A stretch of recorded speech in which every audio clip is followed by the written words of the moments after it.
minimized, crushed, smothered. You keep second guessing yourself and your own feelings. You don't trust yourself. A small part of you actually thinks you might be going crazy. You feel neurotic, you feel hypersensitive. What's wrong with you? You're not crazy. You're probably experiencing something called gaslighting. The narcissist's favorite manipulation tactics. And it's used to undermine you in your relationships, in your life, to make you question and doubt yourself every step of the way.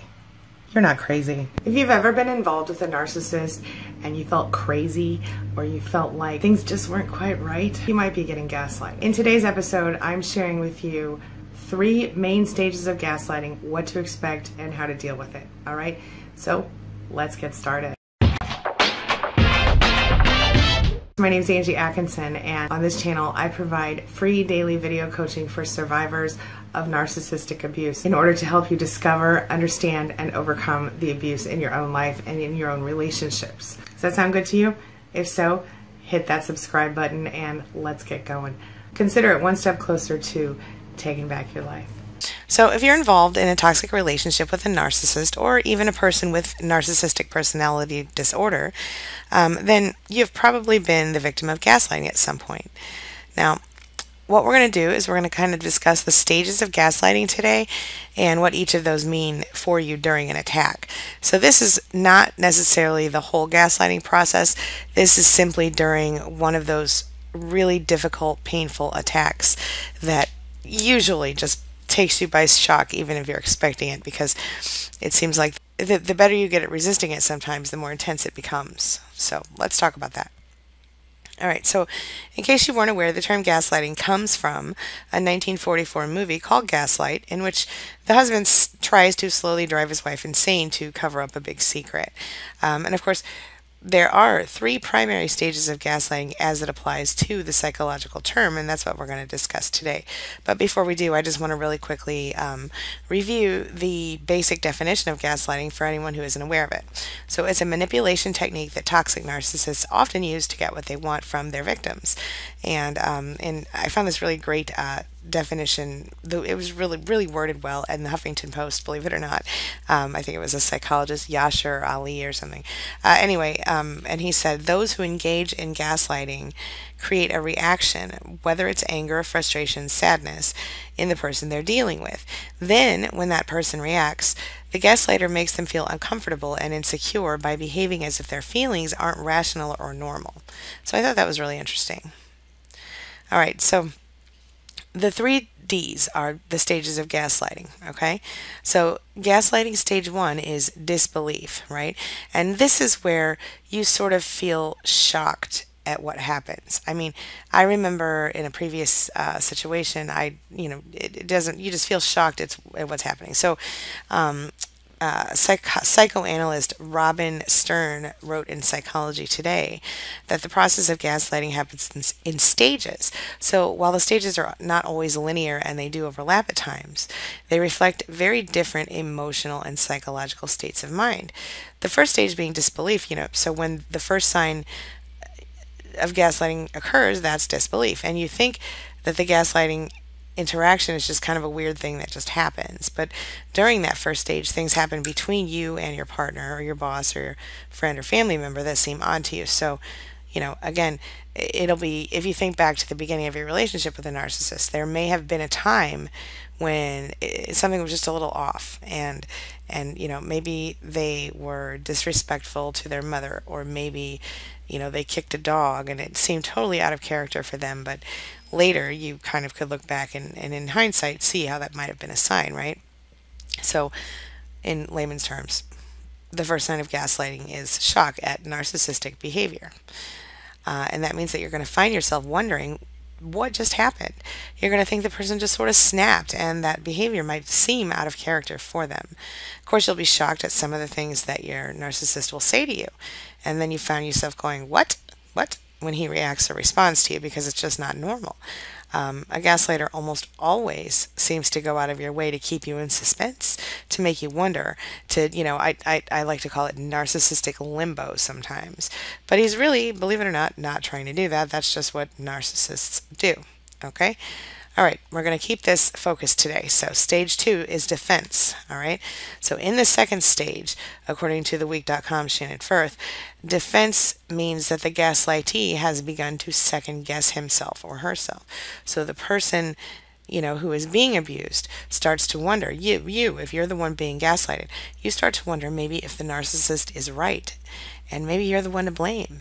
Maybe you find yourself constantly criticized by the narcissist and you think that really you are as slow or stupid or bad or lazy or whatever they say you are. But the fact is that, if you were not in that moment where you were being attacked by that narcissist, you would know that you're not stupid. You would know that you're not lazy. You would know that people do like you. That's one of the big things narcissists will tell you is, nobody likes you anyway, or whatever their version of that is. And so when you get to that place, then, you know that you're not that thing. So, like I said, it's just, the act of gaslighting done successfully, which sadly a lot of narcissists can do it successfully. They don't even realize they're doing it. But if you look around at narcissists in the world and you talk to their victims like I do, as often as I do, you will know that it is a textbook practice and they all do it. And they all do it in a way that is incredibly, it's sort of underhanded. The covert narcissist is even better at it. But the practice is just, it seems almost universal. So anyway, often when the narcissist doesn't even see, in each stage what he's doing, because I don't think that they all got together and made a plan to do it that way. I really think it's part of this illness that they have. But you won't miss it. That you will feel almost exhausted by the constant barrage of insults and digs being thrown your way during this phase. And you might even vow to make personal changes in order to become whatever it is the narcissist claims that you are not. And that means, of course, again, you lose a little bit of yourself. And so here we have him conditioning you and turning you into something, or her, because a narcissist can also be female, of course. So this is the next phase, right? And so stage 3 being depression. Okay, so now you have been shocked. You have been, you've started to doubt yourself. Okay, and by stage 3, in the third phase of this attack, you're going to start to feel depressed. Why do you feel depressed? Seems weird, right? Well, according to marriage advocates, by the time you get to this stage, you are experiencing a noticeable lack of joy, and you hardly recognize yourself anymore. Some of your behavior feels truly alien. You feel more cut off from friends. In fact, you don't talk to people about your relationship very much because none of them like your guy or girl. People may express concern about you. They might ask how you are, and how you're feeling. They treat you as though you really do have a problem. At this point, my friend, you're probably in need of a serious life overhaul when you are at that third stage of the gaslighting attack, or in the gaslighting overall process. So whether you are getting professional help or you are simply taking back your power by recognizing the serious nature of the situation and taking appropriate action to make it change, you have to do something. Knowing the signs, knowing the stages, that's the first step to making your life better. Okay? Staying in a gaslighting situation can be clearly dangerous for you as a person, like on a psychological level. But in some cases, it also can become even more serious because some narcissists also physically abuse their victims. So before I wrap up for today, let me ask you, have you experienced gaslighting from a narcissist yourself? And if you did, how did you deal with it? And, what were your best tips? What would you tell someone who is being gaslighted actively? What would you say to them to help them get through it? And what could someone have said to you to help you get through it during that time? If you're currently being gaslighted, what are your biggest challenges? What are the things that are making it the hardest for you? I really want to be able to help you and provide material for you that is exactly what you need. So any comments you leave me will be very helpful for future videos, so that I'll know what you need from me. How can I help you? How can I make your life better? Okay?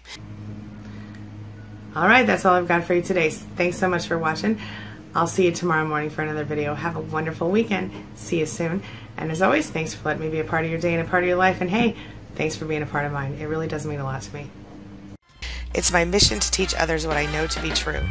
You really can create the life you want.